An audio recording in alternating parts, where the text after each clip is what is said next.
Oke, selamat malam.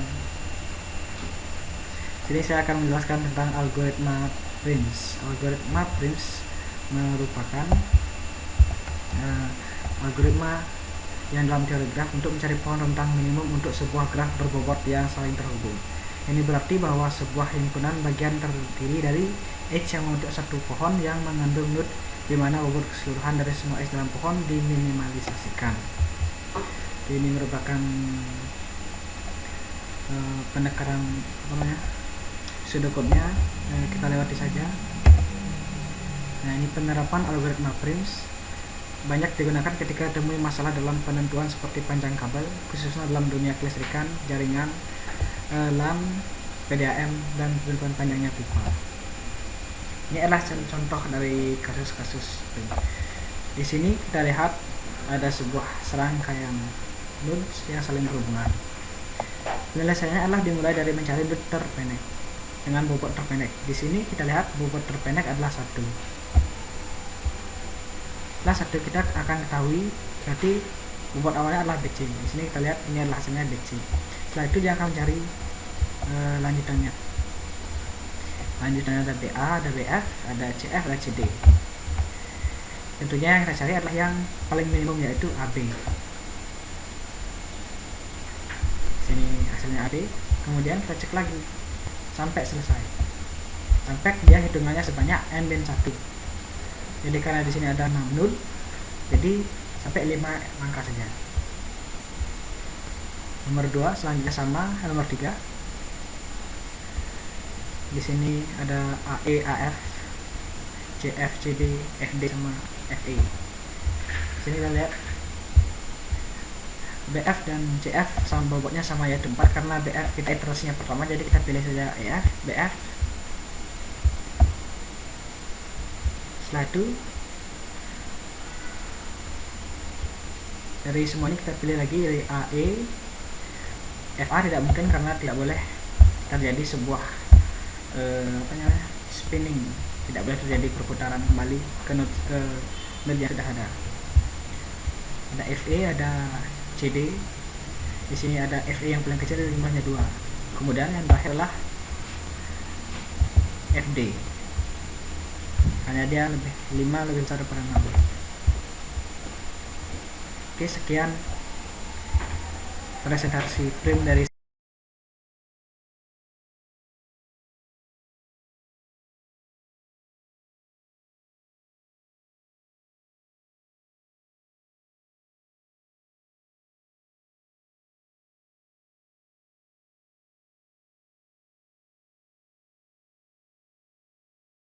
Sebelumnya selamat malam. Di sini saya akan melanjutkan presentasi mengenai algoritma Kruskal, di mana sebelumnya anggota tim saya, yaitu saya sendiri, Anagung Gita Basudeo Putra, dan Nikoma Pasa Andi Wijaya. Di sini algoritma Kruskal adalah suatu algoritma yang mencari pohon merentang minimum secara langsung didasarkan pada algoritma minimum spanning tree atau MST.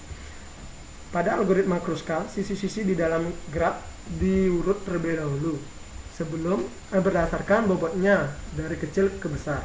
Sisi-sisi yang dimasukkan ke dalam himpunan T adalah sisi graf G, sedangkan sisi T adalah pohon. Pada keadaan awal-awal, sisi sudah diurut berdasarkan bobot, membentuk sebuah forest atau hutan. Forest tersebut dinamakan spanning forest atau hutan yang merentang. Sisi dari graf G ditambahkan ke T jika tidak membentuk sirkuit di T. Di sini perbedaan mengenai Kruskal dan Prim yang sudah dijelaskan oleh rekan saya sebelumnya. Perbedaan yang mendasar antara Kruskal dan Prim adalah jika pada algoritma Prim sisi yang dimasukkan adalah ke dalam T harus bersisian dengan sebuah simpul di T, maka pada algoritma Kruskal sisi yang dipilih tidak perlu bersisian dengan simpul di T, asalkan penambahan sisi tersebut tidak membentuk sirkuit. Langkah-langkah dalam algoritma Kruskal adalah sebagai berikut. Yang pertama adalah lakukan pengurutan terhadap sisi di setiap sisi di graf, mulai dari sisi dengan bobot terkecil sampai terbesar. Pilih sisi yang mempunyai bobot minimum yang tidak membentuk sirkuit di pohon. Tambahkan sisi tersebut ke dalam pohon. Yang ketiga adalah ulangi langkah 2 sampai pohon merentang minimum terbentuk, yaitu ketika sisi di dalam pohon merentang minimum berjumlah n-1, di mana n adalah jumlah simpul di dalam graf. Untuk lanjutannya, sebagai contoh sebagai berikut gambar di samping, maka yang dilakukan pengurusan sisi pada graf dimulai dari sisi yang berbobot paling terkecil. Nah, yang sisi bobot terkecil di sini adalah F ke G, yaitu dengan besaran bobotnya adalah 10. Lalu dilanjut dengan memilih sisi yang memiliki bobot terkecil selanjutnya, yaitu adalah G ke H, yaitu 14. Begitupun seterusnya hingga selesai, yaitu pada sisi E ke G, yaitu sebesar bobotnya sebesar 50. Lanjut, untuk lebih memahami perbedaan algoritma Pitts dan Kruskal, yang keduanya memiliki algoritma untuk pohon merentang minimum atau minimum spanning tree, maka dari gambar di atas dapat dicari pohon merentang minimumnya dengan menggunakan kedua algoritma tersebut. Di sini langkah-langkah pembentukan pohon merentang minimumnya dapat dilihat pada gambar berikut ini. Di sini mungkin gambarnya kurang jelas, tapi saya akan menjelaskannya. Pada algoritma Primms yang dimulai pada sisi A, dia akan memilih pada sisi A ke B, sisi A ke C, dan sisi A ke D akan dibandingkan, di mana sisi yang paling kecil maka itu yang akan dipilih. Pada algoritma Kruskal dia akan langsung memilih di mana sisi yang terkecil. Yang di algoritma Kruskal ini memiliki sisi terkecil yaitu F ke G. Begitupun selanjutnya hingga proses terakhir selesai. Pada gambar ini hingga membentuk pohon minimum. Sekian dan terima kasih.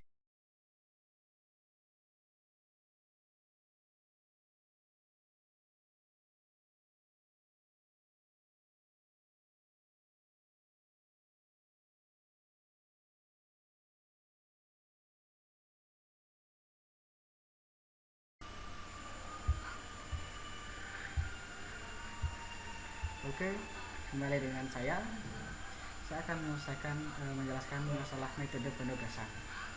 Metode pendogasan adalah metode yang digunakan untuk memecahkan masalah yang berhubungan dengan alokasi optimal dari berbagai macam sumber daya produktif. Contoh masalahnya itu seperti ini: tenaga kerja ada personel yang punya tingkat efisiensi yang berbeda untuk pekerjaan yang berbeda pula. Masalah penugasan fungsinya adalah minimalisasi dan maksimalisasi pengalokasian tugas pada sumber daya sehingga diperoleh dari minimum. Maksimalisasinya adalah adalah keuntungan yang maksimum. Langkah awal penyelesaian pertama, identifikasi masalah penyelesaian yang bentuk dalam tabel penugasan. Kasus minimalisasi, cari W terkecil setiap baris, kemudian menggunakan W terkecil untuk dikurangi oleh semua daya ada pada baris sama. Yang kasus maksimal, cari nilai tertinggi, kemudian nilai tertinggi tersebut dikurangi dengan nilai dalam baris-baris tersebut. Ada kasus tidak normal, bila jumlah sumber tidak sama dengan jumlah tugas atau sebaliknya, maka dalam tabel penugasan perlu ditambahkan variabel dummy yang nilainya 0. Selanjutnya, contoh kasus. Sebuah contoh kasus dari sebuah perusahaan kota hadiah mempunyai 4 pekerja yang berbeda, yaitu memotong karton, merekatkan kertas, memberi hiasan, dan membungkus. Perusahaan kota tersebut memiliki 4 karyawan, yaitu Karin, Helmi, dan Husi. Upahnya pun berbeda-beda. Setelah tabelnya tersebut bisa kita lihat. Kita akan melakukan optimal minimalisasinya. Kasih minimalisasi kita lihat di sini. Kita simpulkan tabel, dijadikan tabel penugasan seperti ini saja. Ini adalah tugasnya, sudah dikasih variabel sendiri, dan ini pegawainya. Yang pertama, cari biar kecil untuk setiap baris. Jadi di A nilai terkecilnya adalah 14 paling kali, yang B itu 16, yang C 19, D 16. Kemudian dikurangi dengan baris pada nilai yang terkecil itu. Misalnya di sini kan 14, di sini 15 dikali 14, jadi di sini 1. Di sini 14 kali 14 jadinya 0. Di sini 18 dikurangi 14, 4, di sini jadinya 3. Jadi begitu pun seterusnya. Hasilnya jadi seperti ini. Nah, apabila ditemukan 0, maka harus ditarik garis. Ini garis kita tarik, nolnya saya tarik di sini, tarik di sini. Kita lihat jumlah garisnya di sini ada 2 garis. Jumlah jika terdapat 4 garis, maka jumlahnya optimal. Tapi ini hanya karena 2, belum optimal. Jadi kita perlu buat iterasi yang baru lagi dengan cara yang sama dengan nilai yang terkecil. Di sini ada 1, di sini ada 2.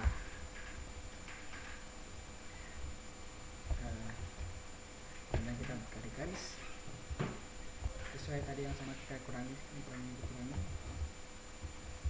adalah seperti ini. Nah, ini kolomnya di sini.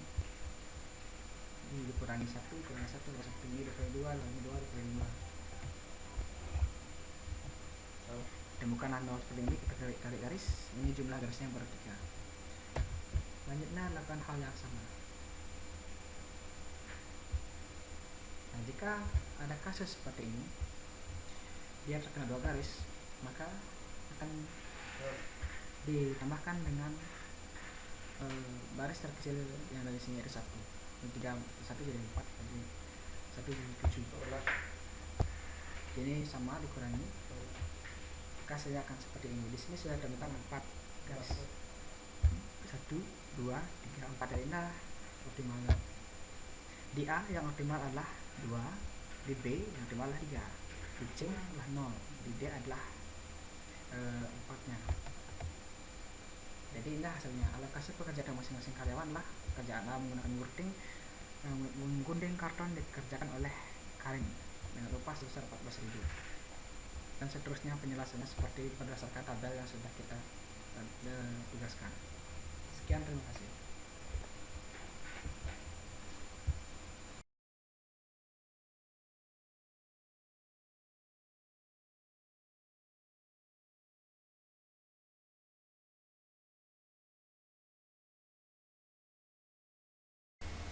Baik, saya akan melanjutkan penjelasan dari rekan saya. Di sini saya akan menjelaskan permasalahan yaitu TSP atau Tripling Salesman Problem.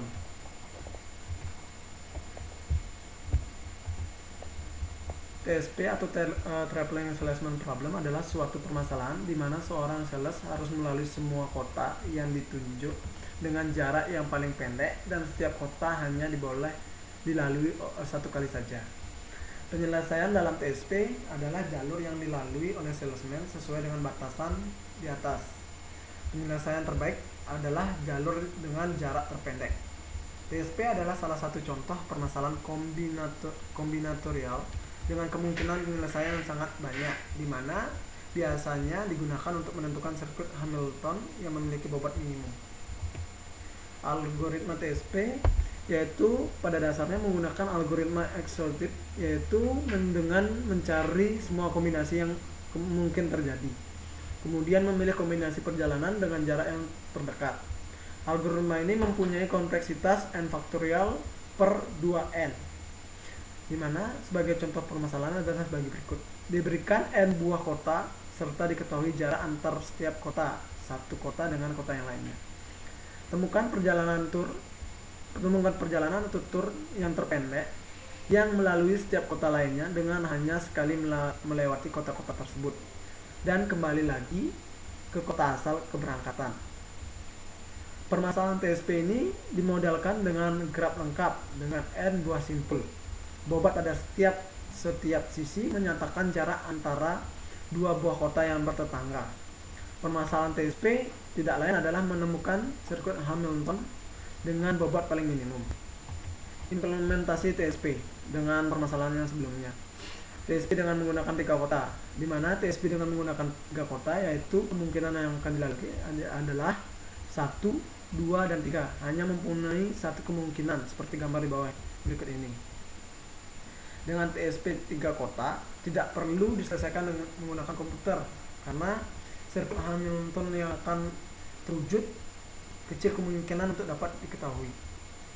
Selanjutnya adalah TSP dengan 4 kota, di mana TSP 4 kota ini diasumsikan dengan kota A, B, dan C dan D, di mana setiap jarak kota pertanggaan A ke B adalah 12, B ke C 8, C ke D 15, D ke A 10, A ke C 5, baru B ke D 9, D ke A 10, B ke C 8, dan A ke B 12, dan terakhir adalah D kecil 15. Dari graf di atas memiliki 4 faktorial per 2, dimana banyaknya N atau kotanya adalah 4 dengan 3 sirkuit Hamilton. Misalkan simpul A adalah kota tempat dimulainya perjalanan atau starting city. Enumerasikan semua sirkuit Hamilton adalah sebagai berikut. I yang pertama adalah A, B, C, D, dan A, atau A, D, C, B, atau A, D, C, B, dan kembali ke A, dimana dari jarak masing-masing kota tersebut didapatkan panjang sebagai berikut, dimana 10 ditambah 12 ditambah 8 dan tambah 15 memiliki jumlahnya sebesar 45. Untuk I yang kedua adalah AC, A ke C, ke D, ke B, lalu ke A, atau A, B, D, C, A, memiliki panjang 12 ditambah 5 ditambah 9 dan ditambah 15, yaitu berjumlah 41. I ketiga adalah AC, BD, dan kembali ke A, atau AB, atau AD, BC, dan kembali ke A, yang memiliki panjang sebesar 10 ditambah 5 ditambah 9 dan ditambah 8, yaitu berjumlah 32. Dari enumerasikan tersebut, seluruh Hamilton yang akan pilih adalah 32, karena sirkuit Hamilton terpendeknya adalah I ketiga, yaitu jalur AC, BD, dan A, atau AB, AD, B, C, A, dengan panjang sirkuitnya 10 ditambah 5 ditambah 9 dan ditambah 8 sebesar 32. Sekian dan terima kasih.